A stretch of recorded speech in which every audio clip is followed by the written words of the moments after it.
반갑습니다. 네, 반갑습니다. 네, 먼저 본인 소개를 좀 부탁드리겠습니다. 네, 저는 국방과학연구소 항공기술원에서 무인기 개발을 하고 있는 정소영이라고 합니다. 네.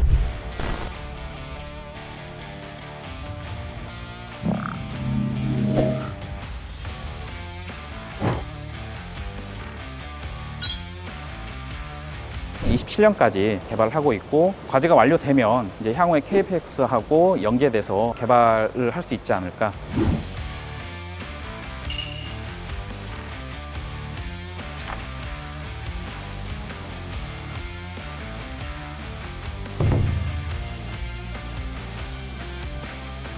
현재 저희가 이제 과제상에서 수행한 것은 이착륙을 제외한 LOI4 수준, 그러니까 비행체의 경로까지 통제하는 수준이라고 보시면 됩니다. 거의 다 왔네요. 사실 이제 우리가 러시아 우크라이나 전쟁을 보면서 드론이 활용이 되고 전장 환경이 정말 많이 바뀌었다라는 걸 많이 느끼게 되는 것 같아요.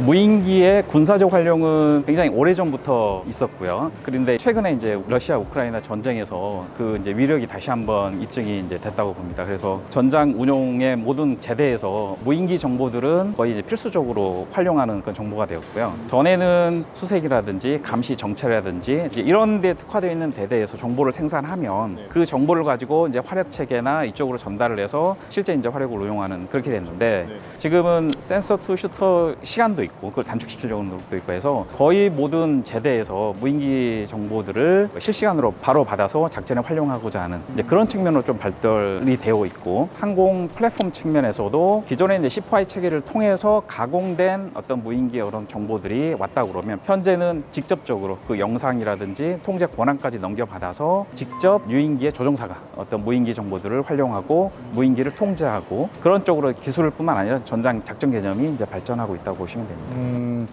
이제 무인기를 가장 잘 활용하는 나라, 그러면 누가 생각해도 미국일 것 같아요. 최근 또 몇 년 트렌드를 보면 이제 공군이나 해군에서도 이제 협동 전투기 개념이 나오면서 유인 전투기하고 연계된 CCA 협동 전투기를 같이 활용을 해서 작전을 하려고 하는 그 개념으로 이제 발전을 하고 있습니다. 그래서 지금 현재 5세대 전투기, 그다음에 6세대 개발하려고 하는 전투기는 유인 전투기 단독 작전이 아니라 이제 패밀리 오브 시스템이라고 해서 복합 체계로 유인기와 무인기를 운용하는 그런 작전 개념으로 설정을 하고 있습니다. 네. 지금 말씀하셨던 CCA, 발키리 뭐 이런 것도 좀 떠오르는 것 같고. 그러니까 처음에 이제 발키리가 나왔을 때는 단지 유인 전투기를 호위하는 윙맨 개념에서 이제 시작을 했는데, 하다 보니까 윙맨의 역할뿐만 아니라 유인 전투기와 다양한 임무들을 같이 협업할 수 있는 뭐 RF 기반이라든지 통신 중계라든지 유인기가 갖고 있는 센서의 거리를 대폭 확장한다든지 유인기가 갖고 있는 무장을 다양한 무인기를 통해서 확장한다든지, 그리고 무인기와 무인기 사이에 연계까지 가능한, 그래서 유인기와 무인기의 네트워크를 통해서 다수의 군집, 편대 그런 이제 작전 개념으로 이제 발전하고 있습니다. 그래서 협동 전투기라는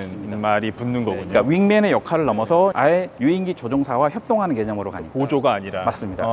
그렇게 더 발전하고 있습니다. 그 이제 최근 가장 핫한 뉴스라고 생각됐던 게 미국이 수조 원을 투입을 해서 무인기 1000대를, 그것도 잘 가고 있는 헬기 사업도 중단해 가면서 그렇게 도입하겠다라고 그런 것을 봤을 땐 미국은 어떻게 보면 되게 서두른다? 혹은 엄청나게 임팩트 있게 무인기 전력을 확충하려 한다, 이런 느낌을 좀 받거든요. 미국이 최근에 갑자기 그런 개념이 생긴 건 아니고요. 이제 오래전부터 이제 준비를 해왔습니다. 그래서 기술적인 성숙도가 이제 어느 정도 다다랐다는 이제 판단을 했고, 미 육군에서는 제대 중에서 전투항공여단이 있습니다. 보병사단 밑에 이제 전투항공여단이 있는데, 그 여단 밑에 아파치 헬기 대대에 이제 무인기까지 같이 배치되어 있습니다. 그러니까 수색 대대에는 섀도우는 이제 무장이 없으니까 섀도우하고 아파치가 같이 연계되어 있어 아파치 앞서 이제 섀도우를 앞서 이제 정찰을 보내서 하는 거고, 그다음에 그레이그를 아파치하고 연계하는 그 공격 대대에서는 실제 공격까지 갈 수 있는, 그래서 이제 전투항공여단 캡에는 같이 유인기와 무인기가 한 대대 내에 편성돼서 운용을 하고 있습니다. 실제로 그렇게 운영한 노하우들도 많이 쌓였겠어요. 그렇습니다. 그 아프가니스탄 사례를 보면은 거기에서 이제 아파치가 단독으로 뜨기 전에 거의 한 60% 정도의 작전의 업무에 항상 무인기를 먼저 보내서 정찰을 하고 유인기가 들어가는, 그래서 조종사의 생존성을 굉장히 좀 높였다는. 그럼 안전한 루트를 먼저 내가 무인기를 통해서 확보를 하고 그 길로 나는 따라가면서 작전을 펼치겠다라는 구상이군요. 진짜 이 작전의 개념이 완전히 달라지는. 그렇습니다. 그러니까 미국이 이제 가장 앞서 있는 거고요.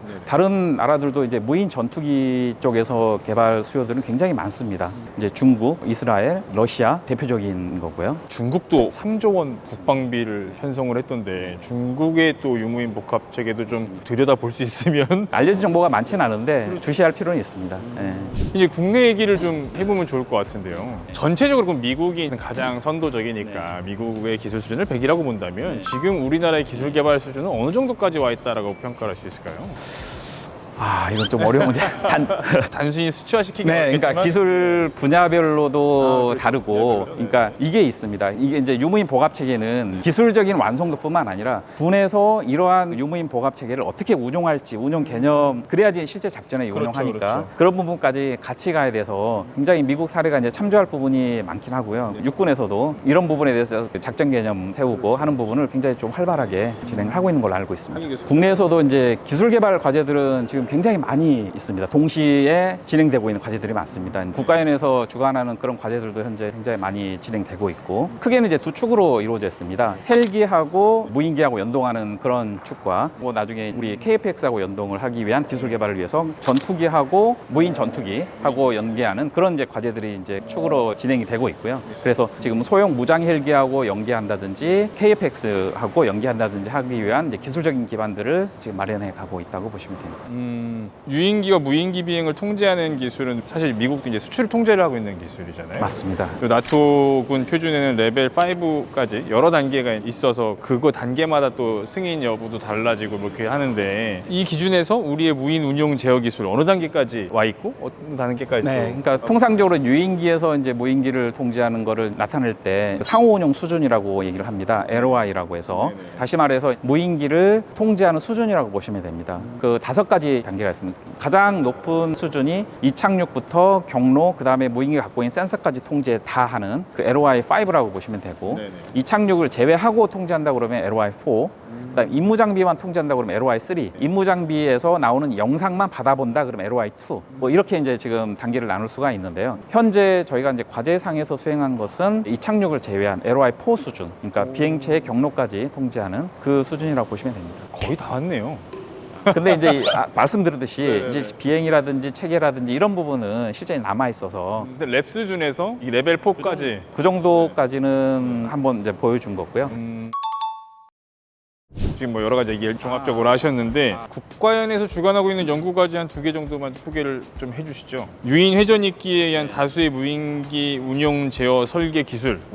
발음 되게 어렵습니다. 이거. 그 과제는 이제 지난 2월에 일단 종료가 된 과제고, 랩한 게 실험실 환경에서 이제 소형 무장 헬기하고 무인기 2대까지 연동할 수 있는 이제 그런 기술로 이제 개발된 거고요. 향후에 소형 무장 헬기 체계에 적용을 하기 위한 기반 기술로 이제 개발됐다고 보시면 되고, 네네. 실제 랩 환경에서 조종사가 이제 워크로드라든지 이런 걸 감안해서 무인기들을 어떤 명령으로 통제를 하는 게 가장 이제 효율적이겠느냐, 그런 부분들을 좀 연구를 좀 많이 했고, 육군하고 협업을 하면서도 헬기에서 무인기를 통제하기 위한 작전 개념들을 어떻게 발전시켜 가면 좋을지 시나리오라든지 이런 부분들을 많이 개발을 했습니다. 이거까진 가능하겠다라고 이제 확인된 분야들이 있을 거 아니에요? 저희가 이제 응용 연구 수준에서 랩 환경에서 이제 한 거라서 일단은 이제 2대 정도까지 통제할 수 있는 기반 여건을 마련했다. 통제할 수 있는 기반 여건을 마련했다. 그 이제 두 번째 하시는 저피탐 무인 편대기 소요 기술 시범기 개발 과제. 이것도 상당히 구미가 당깁니다.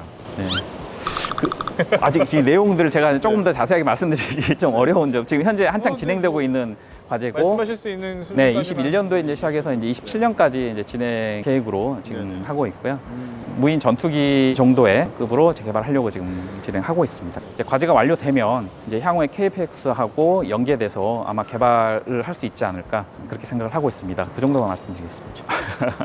이것들을 구현하기 위한 기반 기술들이 되게 중요할 것 같아요. 기반 기술이 어떤 것들이 있는지 좀 소개를 해주시면 좋을 것 같습니다. 네, 우선 이제 조종석에서 본 플랫폼을 운용한다든지 또 화력을 운용한다든지 하는 거 외에 무인기를 또 추가로 운용을 해야 되는 거기 때문에 조종사의 그 워크로드가 너무 과도하지 않도록 하는 그런 쪽의 기술 개발이 반드시 필요하고요. 네. 그 다음에 이제 무인기들이 협동 전투기 같은 경우에는 그러니까 임무 모듈들을 교체를 해서 무인기의 어떤 임무 양상을 변경을 시키고 모듈화를 시키고, 그러기 위해서는 모듈형 이제 개방형 구조로 이 무인 비행체가 설계돼야지 다양하게 이제 임무에 투입할 수 있을 겁니다. 그럼에도 불구하고 유인기 조종사가 아주 세분하게 조정을 할 수 없는 상황이 많기 때문에 무인기의 어떤 자율성, 인공지능에 네. 의한 자율성, 그 자율성이라는 게 지상에서 계획할 때 예상하지 못한 상황에 자유롭게 대응하는 상황 인식에 대한 대응 능력, 그런 이제 자율성을 높이는 그런 연구들이 굉장히 활발하게 진행되고 있고 반드시 필요한 기술이라고 보시면 됩니다. 네. 그리고 이제 공중에서도 다수의 무인기하고 연동을 해야 되니까 이제 공중의 데이터 링크 기술, 연동 통신 기술도 굉장히 좀 필수적인 기술이라고 보시면 되고, 또 이제 전투기 같은 경우에 이제 편대를 통해서 운용을 해야 되니까 편대 제어를 위한, 비행 제어를 위한 그런 기술들도 필요하다고 보고요. 그런 기술들이 이제 꼭 필요합니다. 한 5가지 정도 이렇게 나눠서 말씀을 해주셨는데 하나하나 조금씩 이제 소개를 좀 해주시면 좋을 것 같습니다. 워크로드를 줄인다. 조종석에 어쨌든 최대한 단순화해서 전장 상황을 계기를 인식할 수 있게끔 해야 되겠고 또 운용도 해야 되고 어떤 요소가 중요할까요? 그러니까 이제 조종사가 무인기를 통제하기 위한 통제 명령을 내릴 때 기존에는 이제 버튼이라든지 바로 직접적인 인터페이스로 했는데 조종석에서는 그게 조금 곤란할 수도 있기 때문에 다양한 수단을 통해서 기계에 입력을 해야 되는, 그래서 이제 휴먼 인터페이스, 음성도 말로 있고 한다든지. 터치도 있고 네. 나중에 보면은 이제 헬멧 마운티 디스플레이나 이런 보면은 이제 눈동자 움직임도 있을 거고 회전도 있을 거고 헬기에서도 실제로 머신건 이렇게 네네네. 움직이잖아요. 네네. 그거를 그거를 무기로- 아예 이제 무인기 통제하는 데까지 연계를 시켜야 되니까 그런 조종석의 휴먼 인터페이스 기술들도 이제 굉장히 중요하고 이제 필요한 기술이라고 보시면 돼요. 아 그렇군요. 그러면 이제 AI 자율성 상황 인식, 사실은 이제 군집 드론을 운영할 때도 그렇고 유인기와 무인기를 함께 운영할 때도 우발적인 상황에 대처할 수 있는, 그래서 이것이 어떤 위협이다 아니다로 판단할 수 있는, 그래서 비행 경로를 자기가 재탐색해서 가야 되는 이런 영역까지 다 이제 아우르는 기술인 거잖아요. 무인기가 지상에서 기본적으로 이제 작전을 할 때 이 무인기가 이번 소티, 이번 계획에서는 어떤 작전이 이제 이루어져야 하는지 대략의 계획은 세우고 갑니다. 하지만 이제 공중에서는 기상 상황의 변화, 어떤 예기치 못한 적의 출현, 대공 위협이라든지 이런 거에 따라서 조종사가 관여를 해서 변경을 할 수도 있지만 이제 그렇지 못한 상황도 있기 때문에 일단 무인기가 위협의 피를 먼저 하고 그 다음에 이제 조종사의 상태를 보고하는 뭐 그런 형태로 하는 것처럼 선조치 후보고. 네네네. 그런 것처럼 이제 무인기 스스로 상황 인식 판단을 해야 되기 때문에 거기에 또 인공지능 기술이 들어가야 되는 거고요. 근데 이런 것들을 다 해서 이제 주고 받아야 되니까 데이터 링크 기술. 맞습니다. 그 상태가 혼자 또 작전을 하는 게 아니라 항상 이제 유인기와 같이 네트워크와 연결을 돼서 작전을 해야 되기 때문에 데이터 링크도 굉장히 중요합니다. 사실은 그러려면 각각의 그 시스템 간에도 체계 간에도 어떤 언어나 프로토콜 이런 것들이 좀 맞아야 될 것 같아요. 맞습니다. 그런 측면에서 무인 체계를 개발할 때 무인 체계의 공통화, 표준화, 모듈화 뭐 이런 개념들이 나오게 됩니다. 그래서 기본적으로는 언어가 맞아야 되니까 서로 연동되는 메시지들, 그다음에 연동되는 프로토콜은 전송 규약인 절차인 거고요. 네네. 그래서 이제 그런 부분들을 일치시켜서 개발하려고 하는 노력이 지금 계속 진행되고 있고요. 그 일환으로 국방부에서도 K모사 정책, 앞으로 무인 체계를 모듈형, 개방형 시스템 접근 방식을 통해서 계열화를 하고 공통화를 하고 표준화를 하는 그 정책 기조 하에 기술 개발도 이루어져야 합니다. 다른 부분들은 어떤 민간 분야에서 다양한 아이디어와 뭐 이런 혁신적인 것들로 각자 개발시킨 걸 종합할 수 있겠지만 이거는 정말 국가에서 딱 잡아주고 통제를 해줘야 이게 정리가 빨리 될 것 같아요. 그 가운데서의 국가연의 역할, 또 우리 부장님, 박사님의 역할이 또 상당히 중요할 것 같습니다. 앞으로 이제 나는 이런 걸 좀 더 연구해보고 싶다라고 생각하시는 어떤 과제들이 있으시다면. 그러니까 앞으로 무인기는 지상에서 통제하는 무인 체계 단독 운용도 굉장히 늘어날 것 같고, 그 다음에 이제 공중에서 유인 플랫폼하고 연계해서 작전을 하는 것도 굉장히 늘어날 것 같고요. 그게 다 어우러져서 결국에는 모자이크 전장으로 가지 않을까. 그래서 무인기 정보들을 필요하는 어떤 제대에서도 적절한 통제 권한을 가지고 무인기에 접근을 하고 자기 작전에 이제 활용하는 그런 방향으로 가지 않을까 그렇게 생각을 하고 있습니다. 그러니까 제대 간의 어떤 그동안 막혀있는 조금 칸막이가 조금 거치는 개념으로 가야 돼서 어떤 한 무기 체계, 한 제대의 작전으로는 해결할 수 없어서 굉장히 고민이 많이 필요한 겁니다. 그러니까 이게 전투서열 정하는 거잖아요. 맞습니다. 네. 합동군에. 네네. 그러려면은 그런 이제 유무인 복합 체계를 어떻게 하면 효율적으로 획득할 수 있을까? 이제 앞서 얘기했듯이 어느 정도의 어떤 기준들을 마련하는데 국가에는 역할을 좀 해야 되지 않을까? 그래서 공통의 아키텍처, 이제 프로토콜을 하는 과제들을 좀 추진할 계획을 지금 현재 갖고 있고요. 그런 과제들에서 나온 성과물들을 따라서 국내에서 개발되고 있는 유무인 복합 체계의 어떤 기본 플랫폼이라든지 개발을 할 때 그걸 기조로 이제 개발을 할 수 있도록 그렇게 생각을 하고 있습니다. 이 각 체계 간의 그 아키텍처와 프로토콜을 정확하게 딱 정리를 해놓으면 정말 그것부터 진짜 모든 게 시작되지 않을까 싶다는 생각이 좀 드네요. 네네. 그런 쪽에 좀 집중을 하고 있습니다. 그렇군요. ADD와 박사님의 연구를 기대하겠습니다. 감사합니다. 감사합니다.